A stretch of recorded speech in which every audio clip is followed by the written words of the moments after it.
Para falar da história do SUS, nós temos que entender como que os sistemas de saúde dos países foram pensados, foram idealizados desde o começo, né, das suas origens. E um sistema de saúde é nada mais que uma organização de práticas sanitárias. O que são práticas sanitárias?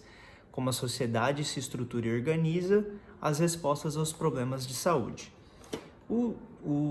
Como que então, no Brasil, foi lidado as primeiras movimentações, as primeiras organizações de saúde pública. Então, eu gosto de dividir a história do SUS em 5 momentos. O primeiro deles é a República Velha, depois é a Era Vargas, depois é um período de redemocratização, passando pelo período militar, depois vem os anos 80 e os anos 90.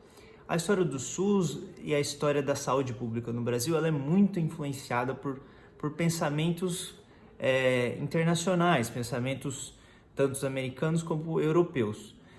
O pensamento americano, mais ou menos em 1910, nós temos um relatório chamado Relatório Flexner, que foi um professor médico americano que, nas palavras dele, ele disse que o estudo da medicina deve ser centrado na doença de forma individual e concreta. Ou seja, ele quis fazer uma reforma no ensino médico americano, traduzindo que o ensino médico deveria ser dentro dos hospitais. As pessoas deveriam buscar os hospitais, que é onde seria o lugar responsável pela cura desses pacientes, já que a doença, na visão de Flexner, era um processo de saúde, doença era um processo biológico, então deveria ser entendido como que o paciente ele saía de uma pessoa saudável para o doente e as respostas para isso estaria dentro do hospital, onde foi formado o grande pensamento do ensino médico da época. E em 1920, um médico inglês, ele diz que um sistema de saúde de um país deve ser dividido pelos níveis de complexidade das queixas. Então, as queixas de saúde de uma população devem ser divididas em atenção primária, atenção secundária e atenção terciária. Essa atenção primária, ela deve ser responsável pela maioria das queixas da população, mais ou menos 90%. Ou seja, a atenção primária deve ser o grande foco de um sistema de saúde. E por quê? Porque é onde as doenças acontecem perto da realidade das pessoas, perto do trabalho ou no seu ambiente social. Então, você vê que esse médico inglês, chamado Dawson, ele descentraliza a medicina, ele quer que a resposta aos problemas de saúde esteja mais perto da realidade das pessoas, ou seja, mais longe dos hospitais, dos grandes centros, que é onde a maioria das pessoas viviam na época. E Dawson diz que a atenção secundária e a atenção terciária, elas trabalhariam como apoio da atenção primária, ou seja, a atenção primária é o grande filtro da atenção secundária e terciária, que seriam os ambulatórios de especialistas e os hospitais. Então, para começar lá na República Velha, na história do Brasil, como que funcionava as práticas da época? Era uma economia agroexportadora, então esses trabalhadores, as pessoas que viviam da economia da época, elas deveriam manter sua saúde para manter os trabalhos. Então existiam métodos políticos públicos campanhistas. Então, quando tinha um problema que atingia grande parte da população, medidas públicas iam lá e tentavam apagar esse problema. Apagar esse problema resolvido é só esperar o próximo problema populacional, que era febre amarela, varíola. Então, esses grandes problemas tinham que ter grandes soluções. Esse era o método da época. E isso se estendeu por muito tempo, ou seja, problemas agudos e outros problemas de saúde, só quem tinha condições de comprar esses problemas, essas soluções de saúde.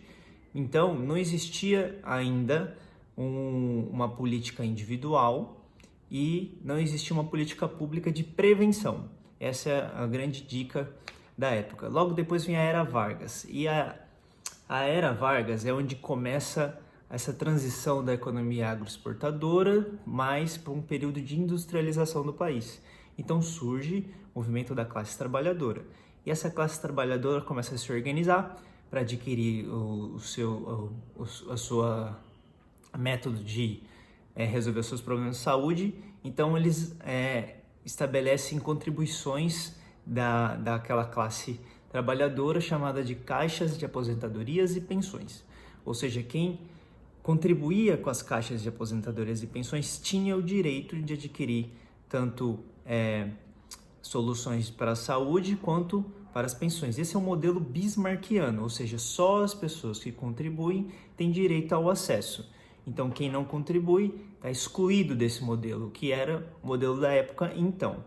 E aí, chegando na era Vargas, Vargas entende como a habilidade dessa tipo de organização para os trabalhadores. Ele fala que, trazendo um modelo mais centralizador, ele une todas as caixas de aposentadorias e pensões para que todos os trabalhadores poderiam adquirir o seu método de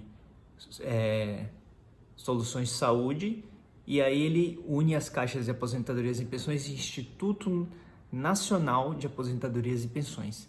Então, o INPS já é um primeiro modelo centralizador de saúde pública, onde ele foca na medicina do trabalho, ou seja, o trabalhador deveria ter o seu direito de saúde de acordo com o Instituto Nacional de Aposentadorias e Pensões. E como funcionaria então as pessoas não trabalhadoras? Funcionaria através das campanhas também. Então, desde a fundação do Instituto Oswaldo Cruz, o Oswaldo Cruz foi o primeiro grande sanitarista que estabeleceu essas campanhas, e elas ecoam até o período dessa época também. Ou seja, o trabalhador rural e os outros trabalhadores eram excluídos ainda. E logo depois da era Vargas vem a ditadura militar, que é o nosso terceiro período, e essa ditadura militar, influenciada muito pelo modelo americano, aquele modelo flexeriano que a gente já comentou, ele centraliza mais ainda esse modelo de saúde, e através do Instituto Nacional de Assistência Médica e Aposentadorias e Pensões. Instituto Nacional de Assistência Médica e Previdência Social.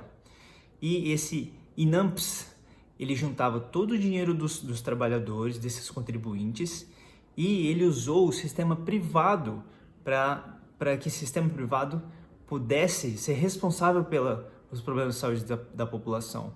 Então, o INAMPS, ele delegou a responsabilidade da saúde das pessoas para o sistema privado. Então, quem precisasse buscar o sistema privado mandava conta para o INAMPS.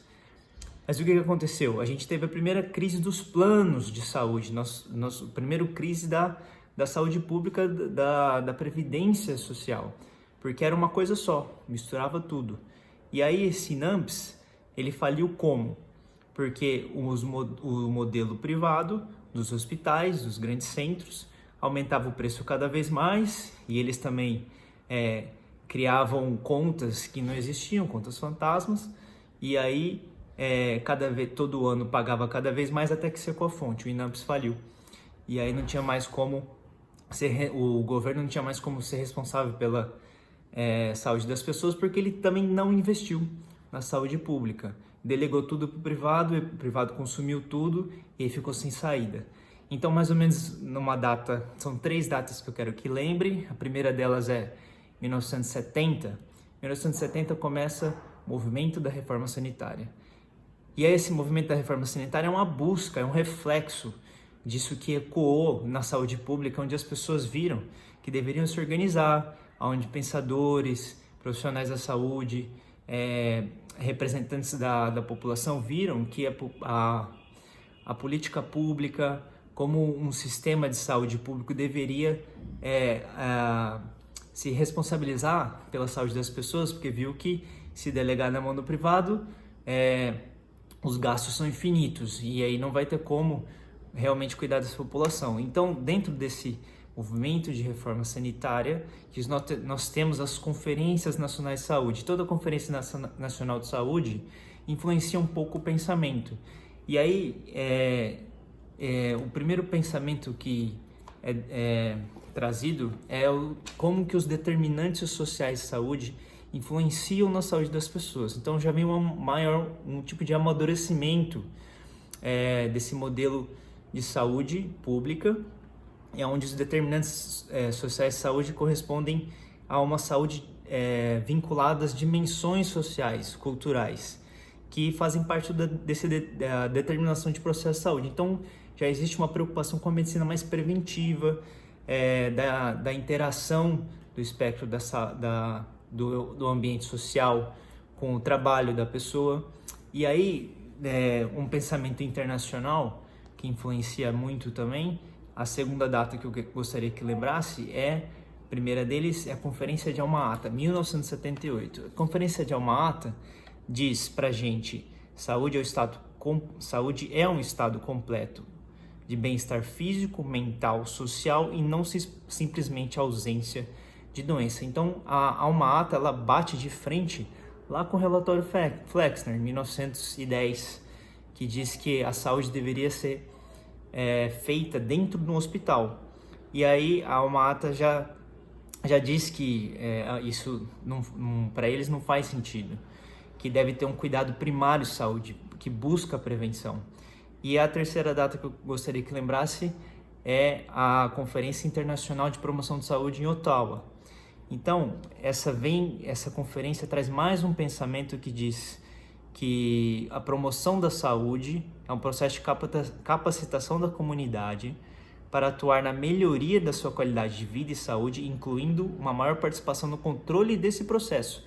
Então, 1970 e 1986, em Ottawa, a gente já traz o primeiro influência de participação social, participação do controle da população sobre a sua própria saúde, primeiro no seu sistema de saúde. E logo depois a gente vai ver que existe uma promoção para a autonomia do paciente, para ele mesmo cuidar da própria saúde com o passar dos anos. E então esses dois pensamentos, Alma-Ata, Conferência de Ottawa, na 8ª Conferência Nacional de Saúde, no final dos anos 80, traz que como o sistema público brasileiro deveria se organizar, e eles criam através de medidas públicas no Senado e na Câmara dos Deputados, e esses projetos esses projetos sociais são ouvidos e é criado o Sistema Único e Descentralizado de Saúde, o SUDES. E logo depois, na publicação em 1988 da Constituição Brasileira, no capítulo da saúde, logo o SUDES ele se torna o SUS, o Sistema Único de Saúde. E aí, esse pensamento descentralizado, ele fica muito forte na criação do SUS através do projeto de municipalização. Então, cada vez mais a saúde está perto da realidade das pessoas, do seu âmbito social, indo de frente com aquele pensamento de Dalton, do pensamento inglês, quando ele tentou estruturar um sistema de saúde. Então, a municipalização é um fenômeno do SUS que ele é fortalecido cada vez mais até hoje. A municipalização é uma forma de descentralização e refere-se a um processo que concede autonomia e fortalece o papel do gestor aos municípios de forma a adequar a prestação de ações e serviços de saúde às suas peculiaridades e envolvendo todas as relações e os níveis de governo federal, estadual e municipal. Então, a gente vê que, resumindo toda a história do SUS, é mais ou menos que um processo de 3 fenômenos. Primeiro, um sanitarista campanhista, logo depois um médico assistencial privatista, que a gente viu que não deu certo, e hoje nós temos um sistema público de inspiração social, que é o SUS.